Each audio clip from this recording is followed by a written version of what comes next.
করদাতার আয়-ব্যয়ের সঙ্গে সম্পদের সামঞ্জস্য আছে কিনা এবার তা স্বয়ংক্রিয়ভাবে যাচাই করবে জাতীয় রাজস্ব বোর্ড এনবিআর। ব্যাংক লেনদেন, বাড়ি, জমি, গাড়ি, শেয়ার বাজারের বিনিয়োগ, বিদেশ ভ্রমণ, এমনকি শিক্ষা ও স্বাস্থ্য খাতে ব্যয়ের তথ্য যুক্ত হবে একটি সমন্বিত প্রোফাইলে।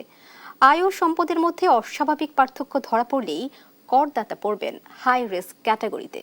আগামী 2 থেকে 3 বছরের মধ্যে এই ব্যবস্থা পূর্ণাঙ্গভাবে চালুর পরিকল্পনা এনবিআরের। এছাড়া নজরদারির আওতায় আসছে কর্পোরেট খাত। সাদিয়া লাবণীর প্রতিবেদন।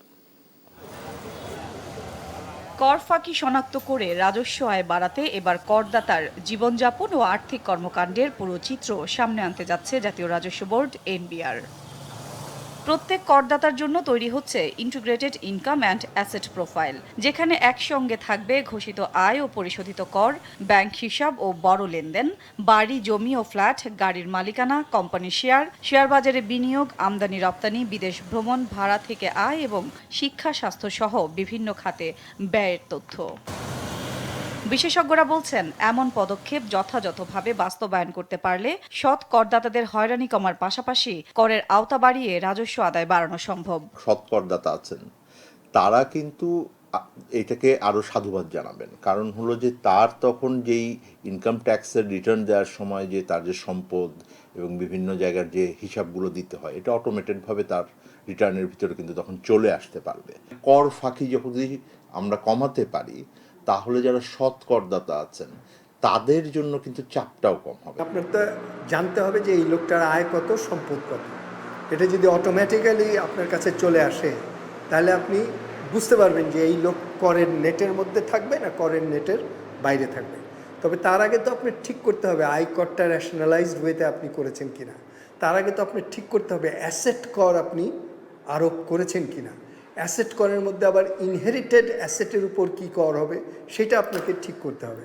সুতরাং দুটো দিক আছে, একটা হলো হিসাব কিতাব, আরেকটা দিক হচ্ছে প্রপার পলিসি। দুটো একসঙ্গে করতে পারলে লাভ হবে।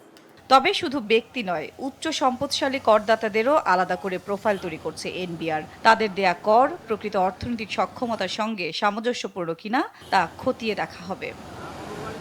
কর্পোরেট খাতেও বাড়ছে নজরদারি। কোম্পানির টার্নওভার বনাম ঘোষিত মুনাফা, গ্রস প্রফিট, সংশ্লিষ্ট প্রতিষ্ঠানের সঙ্গে লেনদেন, সুদ, রয়্যালিটি, কমিশন সহ বিভিন্ন তথ্য বিশ্লেষণ করে তৈরি হবে রিস্ক বেসড অডিট ব্যবস্থা। তবে এসব ক্ষেত্রে সমন্বিত পদক্ষেপ নেওয়ার পরামর্শ বিশেষজ্ঞদের। এখন যেই তথ্য প্রযুক্তি আছে সেই তথ্য প্রযুক্তিতে এটাকে যুক্ত করাটা খুব বড় ব্যাপার না। এই জন্য সরকারের ভিতরে যে একটা সমন্বয় লাগবে সেইটা হলো একটা গুরুত্বপূর্ণ বিষয়, এবং সবচাইতে গুরুত্বপূর্ণ বিষয় হলো এটাকে সমন্বিতভাবে যেন প্ল্যান করা হয়। মুশকিলটা হলো যে এনবিআরের নিজেদের ভিতরেই যে তথ্য আদান প্রদানে এখনো সমন্বিত অবস্থায় নাই। সুতরাং সেই জায়গাটাতে থেকে শুরু করে অন্যান্য প্রতিষ্ঠানের জায়গাগুলোকে এটা নিয়ে আসতে পারবে। এদিকে ট্রেড মিস ইনভয়েসিং, রাজস্ব ফাঁকি ও অর্থ পাচার ঠেকাতে প্রধান বাণিজ্য অংশীদার দেশগুলোতে কাস্টমস অ্যাটাচে নিয়োগের প্রস্তাব দিয়েছে এনবিআর। বন্দরে পড়ে থাকা ও বাজেয়াপ্ত পণ্য দ্রুত নিলামে তুলে রাজস্ব বাড়ানোর পরিকল্পনা রয়েছে প্রস্তাবনায়। সাদিয়া লাবণী, দেশ টিভি, ঢাকা।